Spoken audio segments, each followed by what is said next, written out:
ಇವತ್ತು ತುಂಬ interesting video ತಮಗಾಗಿ. ಗೂಗಲ್ ಸರ್ಚ್ನಲ್ಲಿ ಒಂದು ಟಾಪ್ ಸರ್ಚ್ ಇದು ಪೆನಿಸ್ ಸೈಜ್ ಅಂತ.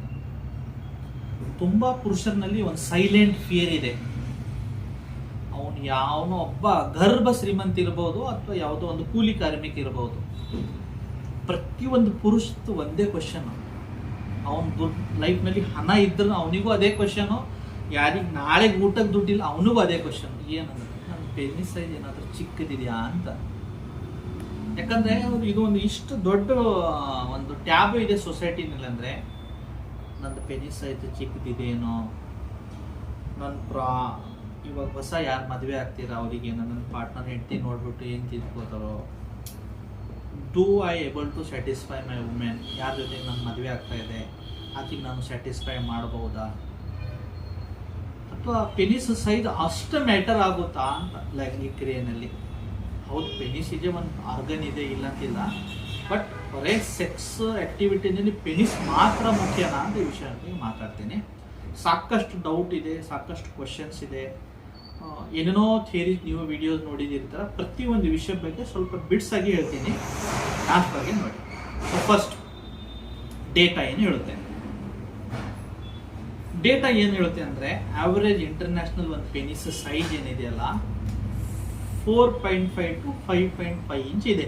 ಅದನ್ನು ಎರೆಕ್ಟ್ ಇದ್ದಾಗ, ನೀವು ಯಾವಾಗ ಮೂಡ್ನಲ್ಲಿ ಇರ್ತೀರ, ಹಾರ್ಡ್ ಆಗಿದ್ದಿರುತ್ತೆ ಪೆನಿಸು, ಒಂದು 4.5ದಿಂದ 5 ಇಂಚು ಅಪ್ರಾಕ್ಸಿಮೇಟ್ಲಿ ಈಸ್ಟ್, ಈ ಪೆನ್ದು ಒಂದು ಈಸ್ಟ್ ಪೋರ್ಷನ್ ಇದ್ರೆ that is N average penis size internationally.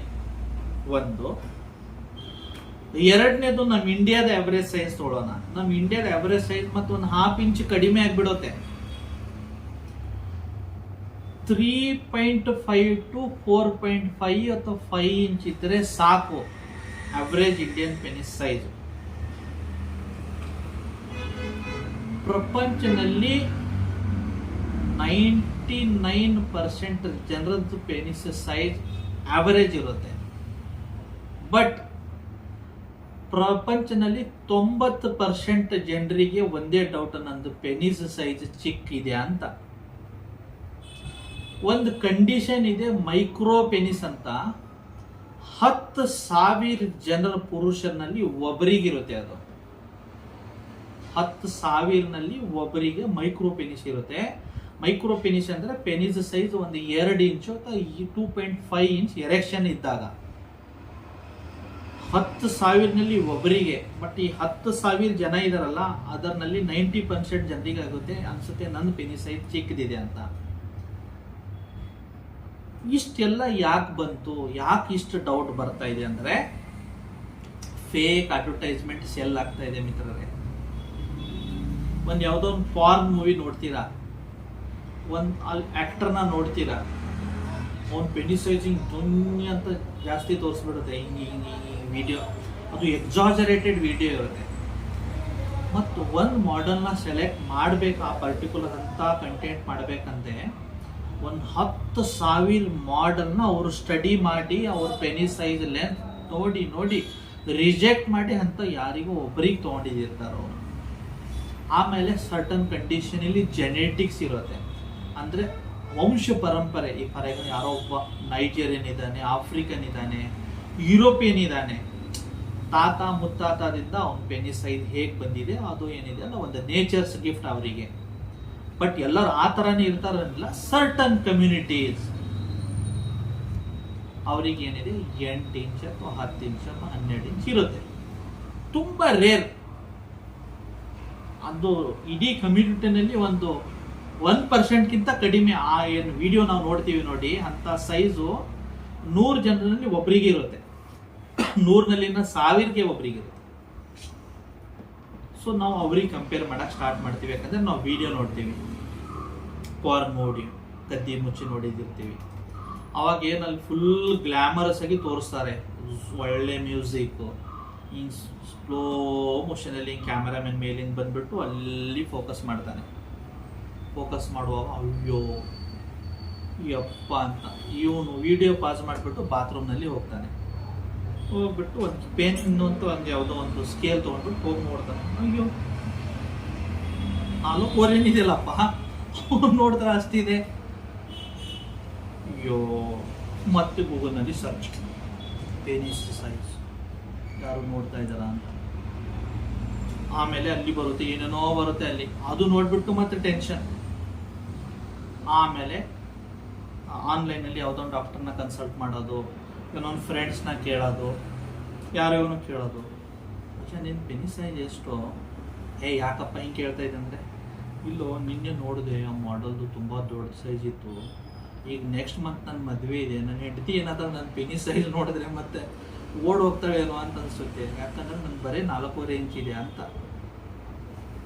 ಇಲ್ಲಪ್ಪ, 4.5 ಇಂಚ್ ಇದೆ ನಾರ್ಮಲ್ ಸೈಜ್. ಅದು ಜಾಸ್ತಿ ಟೆನ್ಷನ್ ಮಾಡ್ಕೋಬೇಡಿ. Over exaggeration, over promotion, over advertise ಮಾಡಿಬಿಟ್ಟು ಅವ್ರ ಪ್ರಾಡಕ್ಟ್ನ ಸೇಲ್ ಮಾಡ್ತಾ ಇದ್ದಾರೆ. ಸೊ ಎಲ್ಲರಿಗೆ 10 ಇಂಚ್ ಪೆನಿಸ್ ಇರಕ್ಕೆ ಸಾಧ್ಯ ಇಲ್ಲ, ಮತ್ತು ಇರೋದು ಇಲ್ಲ. ಇದ್ದಿದ್ದಲ್ಲಿ ನಾನು ಸ್ವಲ್ಪ ಬೆಟರ್ ಏನಾದರೂ ಮಾಡಬಹುದಾ, ಅಥವಾ ಪೆನಿಸ್ ಸೈಜ್ ಏನಾದರೂ ಜಾಸ್ತಿ ಮಾಡಬಹುದಾ ಅಂತ ತುಂಬ ಜನದ ಕ್ವಶನ್ ಇದೆ. ಮಾರ್ಕೆಟ್ನಲ್ಲಿ ಈ ಪೆನಿಸ್ ಸೈಜ್ ಹೆಸರ ಮೇಲೆ ಕ್ರೋಸ್ ಟುಗೆದರ್ ಇಂಡಸ್ಟ್ರಿ ಇದೆ. ಅದು ಪಂಪ್ಸ್ ಇರಬಹುದು, ಅದು ಪಿಲ್ಸ್ ಇರಬಹುದು, ಅದು ಕ್ರೀಮ್ಸ್ ಇರಬಹುದು, ಅದು ಟಾಯ್ಸ್ ಇರಬಹುದು. ಇದು ಕ್ರೋಸ್ ಟುಗೆದರ್. ಮಕ್ಕಳ ಒಂದು 10 ರೂಪಾಯಿ ಚಾಕ್ಲೇಟ್ ಕೇಳಿದ್ರೆ ಅಪ್ಪ ಇರ್ಲಿ ಬಿಡು ಕೊಡಲ್ಲ 10 ರೂಪಾಯಿ. ಬಟ್ ಇಲ್ಲಿ ಸೆಕ್ಸ್ನಲ್ಲಿ ಏನಾದರೂ ಪೆನಿಸ್ ಸೈಜ್ ಯಾವುದೋ ಒಂದು ಆ್ಯಡ್ ನೋಡ್ಬಿಟ್ಟು ಅಯ್ಯೋ ಅಷ್ಟು ದೊಡ್ಡದಾಗ್ಬೋದು ಅಂತ ನಂಬಿಕೆ ಮೇಲೆ 2,000 ರೂಪಾಯಿ ಕ್ರೀಮ್ ಆರ್ಡರ್ ಮಾಡ್ತಾನೆ ನಾನು ಆನ್ಲೈನಲ್ಲಿ. ಅದ್ರಿಗೆ ಏನು ಪ್ರಯೋಜನ ಆಗಲ್ಲ ಮಿತ್ರರೇ. ಬೈ ಬರ್ತ್ ನಿಮಗೇನು ಹೈಟ್ ಬಂದಿದೆ, ಆ ಹೈಟ್ನ ನಾವು ಚೇಂಜ್ ಮಾಡೋಕ್ಕಾಗಲ್ಲ. ಬೈ ಬರ್ತ್ ನಿಮ್ಮ ತಂದೆದಿಂದ, ನಿಮ್ಮ ತಾತ ಮುತ್ತದಿಂದ, ವಂಶ ಪರಂಪರೆಯಿಂದ ಯಾವ ಜೆನೆಟಿಕ್ಸ್ನ, ಯಾವ ಜೀನ್ಸ್ನ ನೀವು ತೊಗೊಂಡ್ಬಿಟ್ಟು ಹುಟ್ಟಿದ್ದೀರಾ ಅದನ್ನ ಚೇಂಜ್ ಮಾಡೋಕ್ಕಾಗಲ್ಲ. ಸೊ ಫಸ್ಟ್ ಈ ನಂಬಿಕೆನಲ್ಲಿ ಇಟ್ಬೇಡಿ, ನಾನು ಏನೋ 50,000 ರೂಪಾಯಿ ಪ್ರಾಡಕ್ಟ್ ತೊಗೊಂಡ್ಬಿಟ್ಟು ನನ್ನ ಪೆನಿಸ್ ಸೈಜ್ ಏನಾದರೂ ಇಂಪ್ರೂವ್ ಮಾಡ್ಬೋದು ಅಂದರೆ ಸಾಧ್ಯವಿಲ್ಲ ಸರ್. ಅದರ ಅರ್ಥ ಇದ್ದಿದ್ನಲ್ಲಿ ಬೆಟರ್ ಮಾಡೋಕ್ಕಾಗಲ್ವಾ? ಆಗುತ್ತೆ. ಬಟ್ ಇದರಲ್ಲಿ ಏನಂದರೆ 90% ನಿಮ್ಮ ಎಫರ್ಟು, 10% ಟ್ರೀಟ್ಮೆಂಟ್. ನಮ್ಮ ಎಫರ್ಟ್ ಅಂದರೆ ಏನು? ಪೆನಿಸ್ ಏನಿದೆಯಲ್ಲ ಒಂದು ಆರ್ಗನ್, ಅದರಲ್ಲಿ ಯಾವುದೋ ಮೂಳೆ ಇಲ್ಲ. ಇಟ್ ಈಸ್ ಓನ್ಲಿ ಒಂದು ಮಸಲ್ಲು, ಅದರಲ್ಲಿ ಸ್ಪಂಜು ಮತ್ತು 2 ರಾಡ್ ಇದೆ. ಇದು ಟೋಟಲಿ ಏನಿದೆಯಲ್ಲ ನಮ್ಮ ಪೆಲ್ವಿಕ್ ಮಸಲ್ಸ್ ಮೇಲೆ ಡಿಪೆಂಡ್ ಇದೆ. ಪೆಲ್ವಿಕ್ ಮಸಲ್ ಅಂದರೆ ಏನು? ಈ ತೊಡೆ ಸಂದಿನಲ್ಲಿ ಇರುವ ಭಾಗ, ನಮ್ಮ ಹೊಟ್ಟೆದ ಮೇಲಿನ ಭಾಗನ ಮತ್ತು ಕೆಳಗಡೆ ಭಾಗನ ಏನು ಡಿವೈಡ್ ಮಾಡುವ ಮಸಲ್ಸ್ಗಳಿರುತ್ತಲ್ಲ, ಇದನ್ನ ಪೆಲ್ವಿಕ್ ಫ್ಲೋರ್ ಮಸಲ್ಸ್ ಅಂತಾರೆ. ಈ ಮಸಲ್ಸ್ ಏನು ಮಾಡುತ್ತೆ, ಹೊಟ್ಟೆದ ಕಂಟೆಂಟು, ಅದು ದೊಡ್ಡ ಅನ್ನ ಕರುಳು ಇರ್ಬೋದು, ಚಿಕ್ಕ ಅನ್ನ ಕರುಳು ಇರ್ಬೋದು, ಆಮಾಶಯ ಇರ್ಬೋದು, ಅದನ್ನ ಕೆಳಗಡೆ ಗುದದ್ವಾರ, ಆಮೇಲೆ ಅದು ಯೂರಿನರಿ ಬ್ಲಾಡರು, ಯುರೇತ್ರ, ಈ ಪಾರ್ಟ್ನ ಸೆಪರೇಟ್ ಮಾಡುತ್ತೆ. ಇದರಲ್ಲಿ ಏನು ಮಸಲ್ಸ್ ಇರುತ್ತಲ್ಲ, ಈ ಮಸಲ್ಸ್ಗೆ ಪೆಲ್ವಿಕ್ ಫ್ಲೋರ್ ಮಸಲ್ಸ್ ಅಂತಾರೆ. ಈ ಮಸಲ್ ಏನಿದೆಯಲ್ಲ ಅದು ಪೆನಿಸ್ಗೆ ಪಾಯ. ನೀವು ಹೇಗೆ ಒಂದು ಮನೆ ಕಟ್ತಿರಲ್ಲ, ಕೆಳಗಡೆ ಪಾಯ ಹೇಗಿರುತ್ತೆ ನೋಡಿ, ಪೆನಿಸ್ ಆ ಪರ್ಟಿಕ್ಯುಲರ್ ಪೆಲ್ವಿಕ್ ಫ್ಲೋರ್ ಮಸಲ್ಸ್ ಮೇಲೇನೆ ಡಿಪೆಂಡ್ ಇದೆ. ಸೊ ನೀವು ಏನಾದರೂ ಡೈಲಿ ಒಂದು 15 ನಿಮಿಷ 20 ನಿಮಿಷ ಕೀಗಲ್ ಎಕ್ಸಸೈಸ್, ಅದನ್ನು ಲಾಂಗರ್ ಪೀರಿಯಡ್ 1 ವರ್ಷ 2 ವರ್ಷ 3 ವರ್ಷ ರೆಗ್ಯುಲರ್ ಆಗಿ ಮಾಡ್ತಾ ಇದ್ದಾಗ ಏನಾಗುತ್ತೆ, ಆವಾಗ ಮಸಲ್ ಸ್ವಲ್ಪ ಸ್ಟ್ರಾಂಗ್ ಆಗುತ್ತೆ. Stronger the pelvic floor muscle, stronger the penis size. So ಒಂದು ಎಕ್ಸಸೈಸ್. ಎರಡನೇದು stress. Stress is very important. ಯಾಕಂದರೆ ನೀವು ಎಷ್ಟು ಸ್ಟ್ರೆಸ್ ಇದೆ, ಎಷ್ಟು ನಿಮ್ಮ ಬಾಡಿನಲ್ಲಿ ಒತ್ತಡ ಇದೆಯಲ್ಲ, ಬಾಡಿನಲ್ಲಿ ಅಷ್ಟೇ ಹ್ಯಾಪಿ ಹಾರ್ಮೋನ್ ಉತ್ಪತ್ತಿ ಆಗಲ್ಲ. ಅದು ಸೆರೆಟಿನ್ ಇರ್ಬೋದು, ಡೊಪಾಮೈನ್ ಇರ್ಬೋದು, ಆಂಡ್ರೋಜನ್ ಇರ್ಬೋದು, ಅಥವಾ ಬೇರೆ ಬೇರೆ ಹಾರ್ಮೋನ್ಸ್, ಅದು ಟೆಸ್ಟೋಸ್ಟಿರೋನ್ ಇರ್ಬೋದು, ಉತ್ಪತ್ತಿ ಆಗಲ್ಲ. ಹಾರ್ಮೋನ್ಸ್ ಉತ್ಪತ್ತಿ ಆಗಲ್ಲ, blood circulation to the penis will compromise. Blood circulation to the penis compromise ಆದ್ಮೇಲೆ ಏನಾಗುತ್ತೆ, ಪೆನಿಸ್ ಸೈಜ್ ಚಿಕ್ಕದಾಗ ಕಾಣಿಸುತ್ತೆ. ಪೆನಿಸ್ ಒಂದು ಬಲೂನ್ ತರ ಇದೆ ಮಿತ್ರರೇ. ಕಾಮನ್ ಭಾಷೆಯಲ್ಲಿ ಹೇಳ್ಬೇಕಂದ್ರೆ ಒಂದು ಬಲೂನ್ ಇದೆ ಅಂತ ತಿಳ್ಕೊಳ್ಳಿ. ಅದನ್ನು ನೀವು ಬ್ಲೋ ಮಾಡಿದ್ರೆ, ಗಾಳಿ ತುಂಬಿದ್ರೆ ಅದರೊಳಗಡೆ ಸೈಜ್ ಎಕ್ಸ್ಪ್ಯಾಂಡೇಷನ್ ಅಂತ. ಅದೇ ತರ ನಮ್ಮ ಪೆನಿಸ್ನಲ್ಲಿ ರಕ್ತ ತುಂಬಿದಾಗ ಸೈಜ್ ಎಕ್ಸ್ಪ್ಯಾಂಡ್ ಆಗುತ್ತೆ. ಸೊ ಪೆನಿಸ್ನಲ್ಲಿನೂ 2 ಟೈಪ್ ಪೆನಿಸ್ ಇರುತ್ತೆ. ಮತ್ತೆ ಅಯ್ಯೋ ಸರ್ ಏನೇನೋ ಹೇಳ್ತಿದ್ದೀರಾ ಅಂತ. ಒಂದು ಶೋವರ್ಸ್ ಮತ್ತೊಂದು ಗ್ರೋವರ್ಸ್ ಅಂತ. ಶೋವರ್ಸ್ ಅಂದ್ರೆ ಏನಿರುತ್ತೆ, ಪೆನಿಸ್ ಸೈಜ್ ಒಂದು ಫಿಕ್ಸ್ ಅಂತ ಇರುತ್ತೆ, 4 ಇಂಚು 5 ಇಂಚು. ಈ ಉದ್ರೇಕ ಬಂದ ಮೇಲೆ ಹಿಂಗೆ ಸ್ಟ್ಯಾಂಡ್ ಆಗ್ಬಿಡುತ್ತೆ, ಇಲ್ಲಿಂದ ರಕ್ತ ವಾಪಸ್ ಹೋದ್ಮೇಲೆ ಹಿಂಗ್ ಡೌನ್ ಆಗ್ಬಿಡುತ್ತೆ. ಬಟ್ ಸೈಜ್ ನಲ್ಲಿ ಯಾವುದೋ ಎಕ್ಸ್ಪ್ಯಾನ್ಷನ್ ಆಗಲ್ಲ, ಅಷ್ಟೇ ಇರುತ್ತೆ. ಮತ್ತೊಂದು ಸೈಜ್ ಇರುತ್ತೆ, ಅದು ಗ್ರೋವರ್ಸ್ ಅಂತ. ಗ್ರೋವರ್ಸ್ ನಲ್ಲಿ ಏನಿರುತ್ತೆ, ಯಾವಾಗ ಉದ್ರೇಕ ಇರಲ್ಲ ನೋಡಿ, ಪೆನಿಸ್ ಸೈಜ್ ತುಂಬಾ ಸ್ರಿಂಕ್ ಆಗಿ ಚಿಕ್ಕದಾಗಿ ಕೂತ್ಕೊಳ್ಳುತ್ತೆ ಒಂದ್ ಕಡೆಗೆ, 2 ಇಂಚು 2.5 ಇಂಚು. ಬಟ್ ಯಾವಾಗ ಪಾರ್ಟ್ನರ್ ನಿಮ್ಮ ಬಾಡಿನ ಟಚ್ ಮಾಡ್ತಾರೆ, ಹಗ್ ಮಾಡ್ತಾರೆ, ಫೀಲ್ ಮಾಡ್ತಾರೆ, ಕಿಸ್ ಮಾಡ್ತಾರೆ, ಓರಲ್ ಸೆಕ್ಸ್ ಮಾಡ್ತಾರೆ, ಸ್ಲೋಲಿ ಅದರಲ್ಲಿ ಎನರ್ಜಿ ಬಂದ್ಬಿಟ್ಟು ಸೈಜ್ ಎಕ್ಸ್ಪ್ಯಾನ್ಷನ್ ಆಗುತ್ತೆ. ಆವಾಗ 4 ಇಂಚ್ ಟು 4.5 ಇಂಚ್ ಇದ್ದಿದ್ದ ಸೈಜ್ನಲ್ಲಿ ಡಬಲ್ ಆಗಿಬಿಡುತ್ತೆ. ಅದು ಗ್ರೋವರ್. ಪ್ರಪಂಚದಲ್ಲಿ ಒಂದು 70% ಜನ ಏನಿದ್ದಾರೆ ಶೋವರ್, ಅಂದರೆ ಸೈಜ್ ಅಷ್ಟೇ ಇರುತ್ತೆ, ಬರೀ ಎಲೆಕ್ಷನ್ ಬಂದಾಗ ಸ್ಟ್ಯಾಂಡ್ ಆಗುತ್ತೆ ಮತ್ತು ರಿಲೀಸ್ ಆಗುತ್ತೆ. ಒಂದು 30% ಜನ ಗ್ರೋವರ್ ಇದ್ದಾರೆ. ಗ್ರೋವರ್ ಅಂದರೆ ಪೆನಿಸ್ ಸೈಜ್ ಇನಿಷಿಯಲಿ ಚಿಕ್ಕದು ಫೀಲ್ ಆಗುತ್ತೆ, ಬಟ್ ಯಾವಾಗ ಸೆಕ್ಸ್ ಮಾಡಬೇಕಂತ ಇಚ್ಛೋತ್ಪತ್ತಿ ಆಯಿತು, ಆ ಥರ ಸಿಗ್ನಲ್ಸ್ ಬ್ರೈನ್ದಿಂದ ಸ್ಪೈನಲ್ ಕಾರ್ಡ್ದಿಂದ ಪ್ರೈವೇಟ್ ಏರಿಯಾಗೆ ಬಂದಾದ್ಮೇಲೆ ಸೈಜ್ ಎಕ್ಸ್ಪ್ಯಾನ್ಷನ್ ಆಗುತ್ತೆ. ಸೊ ಈ ಥರ ಟೋಟಲ್ ಇದು ಸೈನ್ಸ್. ಈಗ ಫರ್ದರ್ ಕನ್ಕ್ಲೂಷನ್ ಕಡೆ ಹೋಗುವಾಗ ನಾನು ಒಂದು 2-3 ಪಾಯಿಂಟ್ ನಿಮಗೆ ಹೇಳಕ್ಕೆ ಇಷ್ಟಪಡ್ತೀನಿ. ಲೈಂಗಿಕ ಕ್ರಿಯೆಯಲ್ಲಿ ಪೆನಿಸ್ ಸೈಜ್ ಅಷ್ಟೇ ಮುಖ್ಯ ಇಲ್ಲ. ಏನು ಮುಖ್ಯ ಇರೋದು, ನಿಮ್ಮ ಪಾರ್ಟ್ನರ್ ಮೇಲೆ ಇರುವ ಫೇತ್, ನಿಮ್ಮ ಪಾರ್ಟ್ನರ್ ಮೇಲೆ ಇರುವ ಟ್ರಸ್ಟು, ಇಮೋಷ್ನಲಿ ನೀವು ಎಷ್ಟು ಕನೆಕ್ಟ್ ಆಗಿದ್ದೀರಾ, ನಿಮ್ಮ ಫೋರ್ ಪ್ಲೇ ಹೇಗಿದೆ, ಇದ್ದಿದ್ದ ಸೈಜ್ನಲ್ಲಿ ನೀವು ಯಾವ ಪೊಸಿಷನಲ್ಲಿ ಸೆಕ್ಸ್ ಮಾಡಿಬಿಟ್ಟು ಅದನ್ನು ಚೆನ್ನಾಗಿ ಯುಟಿಲೈಸ್ ಮಾಡ್ತಾ ಇದ್ದೀರಾ, ಇದ್ದಿದ್ದ ಸೈಜ್ನಲ್ಲಿನೂ ಸ್ವಲ್ಪ ನೀವು ಏನಾಗಿ ರೆಗ್ಯುಲರ್ ಆಗಿ ಸ್ವಲ್ಪ ಅದಕ್ಕೆ ಕರೆಕ್ಟಾಗಿ ಪ್ರಾಪರ್ ಕೇರ್ ತೊಗೊಂಡ್ಬಿಟ್ಟು ಚೆನ್ನಾಗಿ ಹೇಗೆ ಇದು ಮಾಡ್ತಾ ಇದ್ದೀರಾ.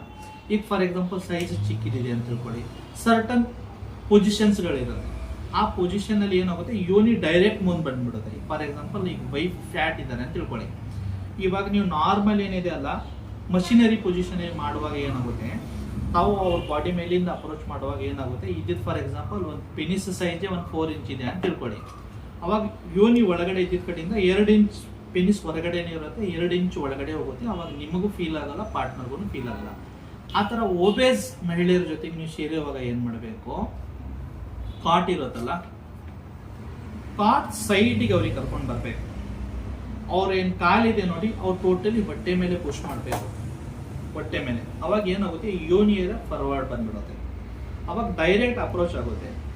ಆಮೇಲೆ ಏನು ಮಾಡಬೇಕು, ಆ ಕ್ಲಿಟೋರಸ್ನ ಸ್ವಲ್ಪ ಕೈದಿಂದ ಸ್ಟಿಮ್ಯುಲೇಷನ್ ಮಾಡಿ, ಸ್ವಲ್ಪ ಓರಲ್ ಮಾಡಿ, ಅವಾಗ ಏನಾಗುತ್ತೆ, ಸ್ಲೋಲಿ ಅಲ್ಲಿ ಸ್ವಲ್ಪ ಸೀಕ್ರೆಷನ್ಸ್ ಚೆನ್ನಾಗಿ ಬಂದ್ಬಿಡುತ್ತೆ. ಸೀಕ್ರೆಷನ್ದಿಂದ ಸ್ಲೋಲಿ ಏನಾಗುತ್ತೆ, ವೆಜೆನ ಆಕ್ಟಿವೇಟ್ ಆಗುತ್ತೆ.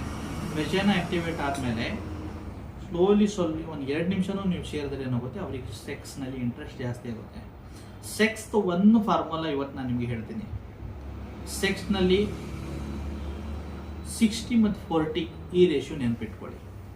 60% ಅಂದರೆ ಒಂದು 10 ನಿಮಿಷದ ನಿಮ್ಮ ಸೆಕ್ಸುವಲ್ ಟೈಮ್ ಇದೆ ಅಂದರೆ 6 ನಿಮಿಷ ಫೋರ್ ಪ್ಲೇನಲ್ಲಿ ಕೊಡಿ, 4 ನಿಮಿಷ ಏನಿದೆ ಅಂದರೆ ನೀವು ಆ್ಯಕ್ಚುಯಲ್ ಸೆಕ್ಸ್ನಲ್ಲಿ ಕೊಡಿ.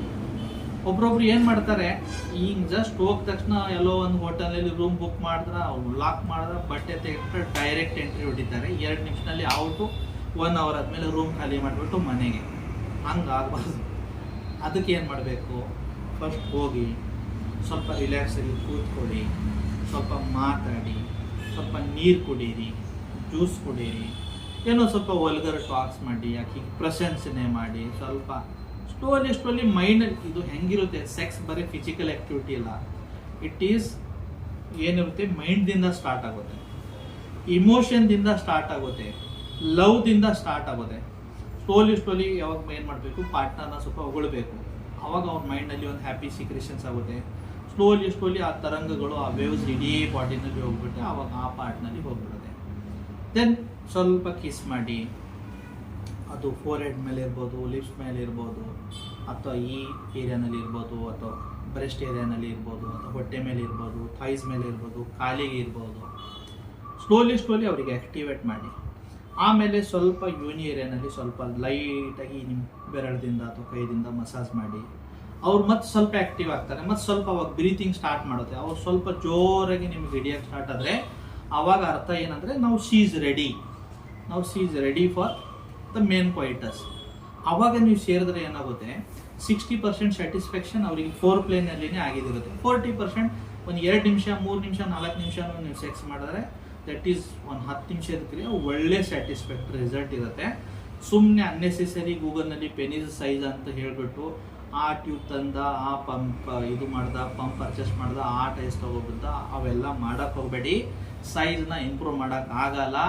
ಸೈಜ್ನ ಇಂಪ್ರೂವ್ ಮಾಡೋದು ಆ ಥರ ಏನಾದರೂ ಆಗೋದಿದ್ದರೆ ಅಷ್ಟು ದೊಡ್ಡ ಶ್ರೀಮಂತರು ಮತ್ತು ಏನೇನೋ ಮಾಡ್ಬೋದಾಗಿತ್ತು. ಏನೂ ಮಾಡೋಕ್ಕಾಗ್ತಾ ಇಲ್ಲ ಅವ್ರ ಕೈದಿಂದನೂ. ಸೊ ನಿಮ್ಮ ಕೈದಿಂದ ಏನು ಮಾಡೋಕ್ಕಾಗಲ್ಲ. ಇದ್ದಿದ್ದಲ್ಲಿ ಏನು ನೇಚರ್ ಕೊಟ್ಟಿದೆ, ಏನು ದೇವರು ಕೊಟ್ಟಿದ್ದಾರೆ ಅದನ್ನು ಚೆನ್ನಾಗಿ ಕಾಪಾಡಿ. ಹುಡುಗರು ಹಸ್ತಮೈಥುನ ಮಾಡ್ತಾ ಇದ್ದೀರಲ್ಲ, ಈ ವಿಡಿಯೋ ನೋಡೋದ್ಮೇಲೆ ಸ್ವಲ್ಪ ಎಕ್ಸ್ಟ್ರಾ ಕೇರ್ ಆಗಿರಿ. ಯಾಕಂದರೆ ಹಸ್ತಮೈಥುನ ಮಾಡಿ ಇದ್ದಿದ್ದ ಸೈಜ್ನಲ್ಲಿನೂ ನೀವೇನು ಮಾಡ್ತೀರಾ, ಡ್ಯಾಮೇಜ್ ಮಾಡ್ತೀರಾ, ಸ್ಪಂಜ್ ಕ್ವಾಲಿಟಿನ ವೀಕ್ ಮಾಡ್ತೀರಾ. ಸೊ ಹಸ್ತಮೈಥುನ ಮಾಡಬೇಡಿ. ಯಾಕಂದರೆ ದ್ಯಾಟ್ ವಿಲ್ ಸ್ಲೋಲಿ ನಿಮ್ಮ ಪೆನಿಸ್ ಸೈಜ್ನ ಚಿಕ್ಕದು ಮಾಡೋದು. ನಮಸ್ತೆ.